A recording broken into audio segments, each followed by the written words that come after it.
अपने जैसे आप सभी दोस्तों को गीत सी गीता का सुरीला सा सलाम। तो दोस्तों मैं फिर हाजिर हूँ आपके सामने अपनी कुछ रसीली सुरीली बातों के साथ। और हम बातें शुरू करें इससे पहले मूड बना लेते हैं। तो मूड बनाने के लिए करना है कुछ काम, और क्यों न सुने कोई कविता लेकर प्रभु का नाम। तो प्रभु के नाम के साथ शुरू करते हैं आज की कविता। और जानते हैं ये भी कि कौन है जो कविता के माध्यम से आज अपने दिल की बात कहना चाहते हैं।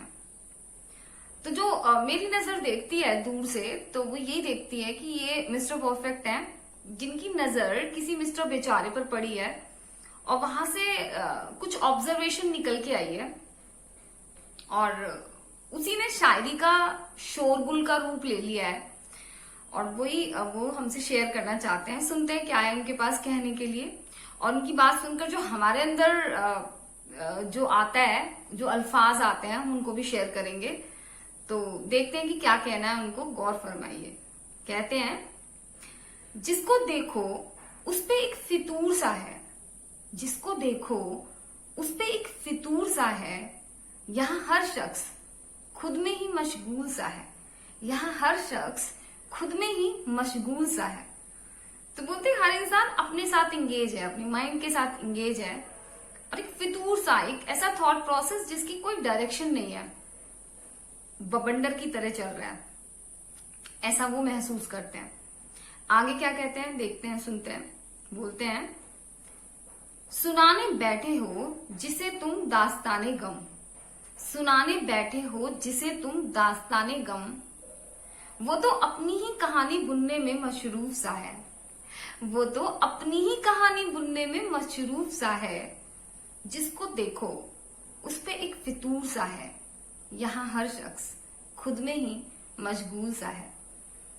तो कहते हैं कि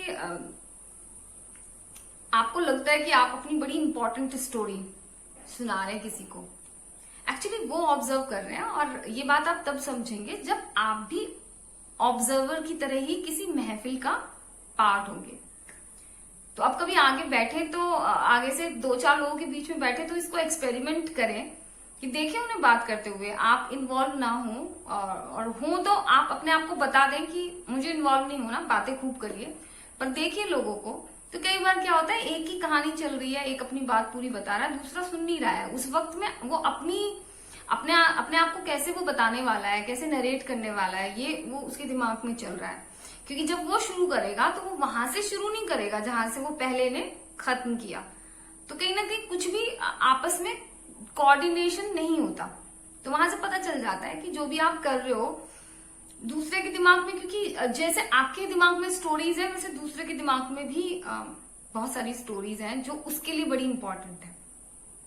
आगे क्या कहते हैं सुनते हैं। आगे कहते हैं, दिखा तो बैठा तू अपने जख्म उसे रहनुमा समझ, दिखा तो बैठा तू अपने जख्म उसे रहनुमा समझ, जख्मों को नमक ही मिला है, जख्मों को नमक ही मिला है, ये दुनिया का दस्तूर सा है, जख्मों को नमक ही मिला है, ये दुनिया का दस्तूर सा है, यहाँ हर शख्स खुद में ही मशगूल सा है। तो बोलते हैं हम किसी उम्मीद में कई बार अपने जख्म दिखा देते हैं किसी को। जख्म क्या है वैसे? अभी इन सब बातों को सुन के मेरे अंदर भी बातें पैदा होने लगती हैं, तो मन करता शेयर करूं आपसे। आखिर जख्म किसको कहते हैं? अगर आप इसकी बहुत गहराई में जाएंगे तो आपको पता चलेगा कि कोई भी हमारी लाइफ में जो चेंज है वो हमारे लिए जख्म है। कई बार वो हमारी फिजिकल, मेंटल, इमोशनल स्टेट में चेंज हो सकता है, जो कि हमें लग रहा हो कि यार ये तो बड़ा दुख का कारण है। हमारी लाइफ की सिचुएशन में हो सकता है कि एक लाइफ की सिचुएशन बिल्कुल एकदम बदल जाए। कोई बहुत अपना करीबी है वो हमेशा के लिए चला जाए, या किसी इंसान की एक तरह से लाइफ में इंपॉर्टेंस है आपकी बहुत ज्यादा, और वो वहां से बिल्कुल चेंज हो जाए बात, तो वहीं पर एक जख्म लग जाता है। चेंज के साथ एकदम से हमारा माइंड एडजस्ट नहीं कर पाता।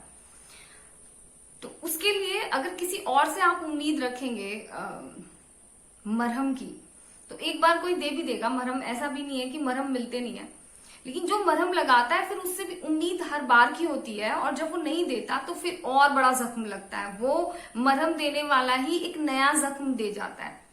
तो ये तो नेचर का लॉ हो गया कि यहाँ जख्म मिलने ही मिलने हैं। लेकिन जख्मों के पीछे एक बहुत डीप कोई लेसन होता है। जब तक वो लेसन क्या कि हमें अपनी लाइफ में प्लेस ए से प्लेस बी की तरफ बढ़ना है, इसलिए वो चीज हमें दी जाती है।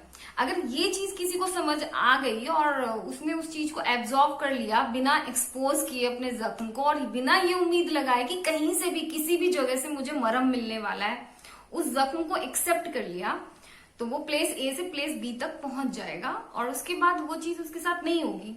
जो अब तक उसके लिए जख्म की डेफिनेशन रखता है, वो जख्म उसके लिए जख्म नहीं रह जाता। तो ये जो है मिस्टर परफेक्ट के बाद मेरे अंदर की बातें हैं जो मैं आपसे शेयर कर रही हूँ। आगे देखते हैं कि आगे क्या कहते हैं। ये कहते हैं, अब भी बहलाता है अपना दिल उसका नाम लेके, अब भी बहलाता है क्या अपना दिल उसका नाम लेके, क्या अब तक तेरे दिल में उसके इश्क का सुरूर सा है, क्या अब तक तेरे दिल में उसके इश्क का सुरूर सा है। तो बोलते हैं कि अभी भी वही है ना। तो इनकी बात पर भी ये बात आती है दिमाग में कि आप किसी के प्यार में हैं तो उसकी तारीफें, उस इंसान की तारीफ या किसी भी चीज से जिससे भी आप प्यार में हैं तो उसकी तारीफें रहेंगी जुबान पर, दिमाग में। और जब दिल टूटेगा तो क्रिटिसिज्म, शिकायतें, फिर वही जख्म जो हम अभी बात कर रहे थे वो आ जाएंगे बातों में। लेकिन क्या है कि कोर में अगर डीप में जाएंगे तो सेंटर एक ही है, सेंटर वो इश्क, वो इंसान ही है। तो बोलते हैं कि अभी तक वो उस इंसान पे ही पड़े हुए हो, पहले शायद उसकी तारीफ करते थे, आप उसको क्रिटिसाइज करते हो, पर अभी भी तुम हो वहीं पर, आगे नहीं बढ़े हो। आगे कहते हैं, बोझा उठाएगा कब तलक अपनी यादों का, बोझा उठाएगा कब तलक अपनी यादों का, तू भी अपनी आदत से मजबूर सा है, तू भी अपनी आदत से मजबूर सा है। तो मिस्टर परफेक्ट है वो तो कह सकते हैं इस बात को, और बिल्कुल ठीक कहते हैं कि हमारी लाइफ की जितनी भी चीजें हैं जो पास्ट में चली गई, उनका एक बैग एंड बैगेज हमने अपने रखा हुआ है पीठ पर, और कई बार बड़ा नाजायज तरीके से हम उम्मीद करते हैं दूसरे लोगों से कि वो उसमें साझेदारी करें, और ये भूल जाते हैं कि वो सामने वाला भी ऐसा ही एक बोझा उठा के अपनी लाइफ में चल रहा है। जबकि ये हमारी चॉइस है कि हम जब चाहें उस बोझे को उठा के जमीन पे रख सकते हैं, और अपनी जो जर्नी है बिना उस बोझे के, अगर वो हमें इतना इंपॉर्टेंट नहीं लगता तो हम चल सकते हैं। लेकिन ऐसा है नहीं, हमें वो बोझा बहुत इंपॉर्टेंट लगता है, क्योंकि उसके बगैर हमारी आइडेंटिटी हमको लगती नहीं। हमें लगता है हम हैं क्या इस बोझे के बगैर। सोचें आप अपने पास्ट के बगैर, अपनी यादों के बगैर, अपनी डिजायर्स, इच्छाओं के बगैर आप अपने आप को कहाँ पाते हैं। हमें लगता हम है ही नहीं, तो इसलिए हमें वो बहुत इंपॉर्टेंट लगती है। लेकिन उनका बोझ इतना ज्यादा, वो सफोकेटिंग हो जाती है कई बार चीज, तो हमें लगता है कोई ऐसी चीज मिल जाए कि ये हमें भुला दे थोड़ी देर के लिए। और इसीलिए बहुत सारी चीजें ढूंढते हैं हम, बाहर जाते हैं, बाजार में जाते हैं, मन बहलाते हैं, महफिलें जमाते हैं, दोस्तों से मिलते हैं, टीवी देखते हैं, और पता नहीं क्या क्या पढ़ते हैं। और रिलीजियस एक्टिविटीज में भी कई बार लोग सिर्फ इसलिए इन्वॉल्व होते हैं कि उन्हें उस बोझे के बोझ को भुलाना है, इसलिए सिर्फ इन्वॉल्व होते हैं। तो लेकिन बड़ा मुश्किल है। मिस्टर परफेक्ट के लिए कहना आसान है, लेकिन इंसान के लिए इतना आसान होता तो सभी लोग कर लेते। आगे कहते हैं, तुझे क्या दिया दिखाएंगे अंधेरों में रहने वाले, अब बस भी करो दिल जले, अब तो अपने दिल की शमा जला ले, थोड़ी गैरत दिल में तू भी रख, थोड़ी सी गैरत दिल में तू भी रख, जब उसको इतना गुरूर सा है। थोड़ी सी गैरत तो दिल में तू भी रख, जब उसको इतना गुरूर सा है। जिसको देखो उस पे एक फितूर सा है, या हर शख्स खुद में ही मशगूल सा है। तो बोलते हैं कि अंधेरा अंदर है, बाहर कितने सारे लोग तुम्हें दिया दिखा देंगे, तुम्हारे अंदर का अंधेरा खत्म होने वाला नहीं है। वो तुम्हारे दिल की अंदर की शमा जब तुम जलाओगे तभी वहां पर उजाला होगा। तो मिस्टर परफेक्ट है तो हमेशा अच्छी अच्छी बातें करते हैं, बड़ा मजा आता है इनकी बात सुनने में, और मुझे सुनाने में बड़ा मजा आता है। लेकिन फॉलो करना या उनको जीवन में उतारना, फॉलो छोड़ देते हैं, किसी को क्यों फॉलो करना है, लेकिन उस चीज को हम अंदर से लेकर आए, ये इतना आसान नहीं होता। पर कविताएं सुनना बिल्कुल आसान है, उसको आप हमेशा सुन सकते हैं। तो जब कभी हम कविताएं बोलें तो आप उसको जरूर सुनिए, क्योंकि उनके सुनने से कोई प्रॉब्लम नहीं आ रही लाइफ में। थोड़ी देर के लिए हम हंस लेते हैं, स्माइल कर लेते हैं, और वो लाइफ में बहुत जरूरी है। तो ये थी आज की कविता, और जल्दी मिलेंगे एक नई कविता के साथ। तब तक आप खुश रहिए, स्वस्थ रहिए, मस्त रहिए। Thank you.